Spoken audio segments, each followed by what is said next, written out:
G'day everyone, welcome to the channel. Today we're going to be having a look at the Adventure King's 250 watt solar panel. I've had this panel for between 6 and 12 months at the moment, and we'll just do a quick walk around. Now you're probably wondering why the panel's in the shade at the moment, not in the sun.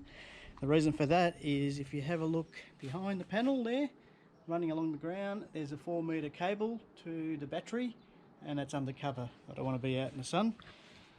So you could probably buy a 10-meter extension cable, which will mean you could actually put the panel in the sun from the word go, but I haven't actually got one of those. But we'll walk around the back and we'll have a look at the panel. Now it's a fairly big panel. I'll put the dimensions up on the video. But underneath there you see that blue box there, that's the MPPT controller. You've got your 2 green lights there, solar and load, and then the 2 red lights are for your battery. There's 3 of them, so my battery's probably about 2 out of 3, so it's not quite full. Then you've got the junction boxes on either side. Then you can see the cable that runs over here. Now this cable comes with the panel, and so basically that's the cable there. Now I've connected a watt meter there, which basically if I zoom in you can actually see all the readouts. It's actually currently at 0.89 amps. Now the reason for that is obviously the panel's in the shade. It gives you how many amp hours, watt hours, 12.29 volts, that's the current voltage of the battery. Okay, so that doesn't come with a panel, that section there. So you got the cable, then you got the alligator clips. They come with the panel to the battery. Now at the moment, if I come back out, I've got a 600 watt power inverter connected to the battery, and that's charging my laptop as we speak. So that's basically the setup I've got at the moment. Now with that power inverter, I can actually plug in a second device if I wanted to, like a car fridge or what have you. So if I zoom back, you can actually see what's going on there. So I've got the solar panel connected to the watt meter then to the battery, and then from the battery I've got the power inverter to whatever appliance you want to run, or appliances, plural. I can charge my phone, can connect the radio, connect the car fridge, up to 600 watts obviously. You can get bigger power inverters. That's not the issue, but the panel itself, pretty decent panel. I've actually had 9.2 amps, 9.6 amps being pumped out of it. It's currently, like I said, it's less than 1 at the moment because it's obviously in shade, 0.87. Yeah, so, but the panel itself, once again I'll put the dimensions up.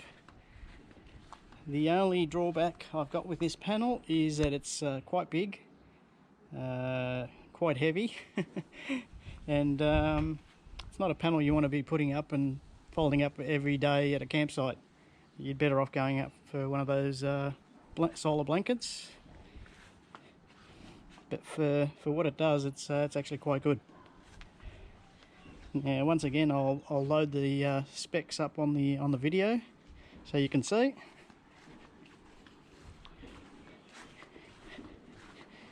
And that's the back of the panel. If I actually lift the panel up, if I can, you can actually get a better look to see what's underneath the panel. I don't want to pull it too far forward. There you go, that's the MPPT controller. So you've got your solar light, load, then there's a temp light, obviously temperature if it gets too hot I would assume.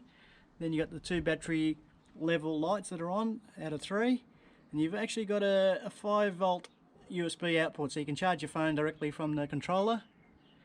And then each little panel, side of the panels, have got a junction box, as you can see there. So basically I'll just put this down.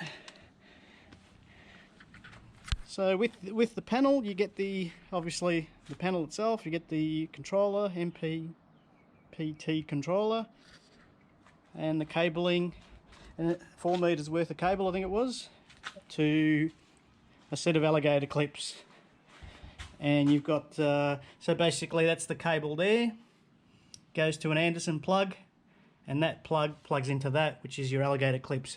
This section here I bought separately off eBay, and I think it was only about $15–20 from memory, and that's good to have just to keep track of your battery level. As you can see there, 12.3 volts, the current state of the battery. How many amps have been pumped in, how many amp hours, watt hours, and so on. So it's a good little setup.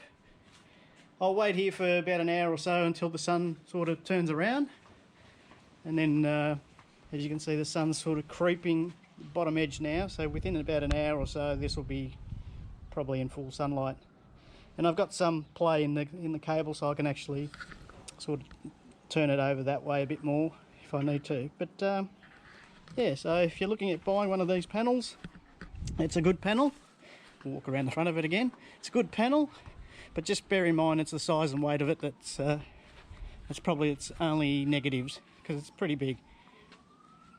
But if you're one of those people that goes out camping and spends several days out there, this is perfect. And it's heavy enough so the wind's not going to blow it over.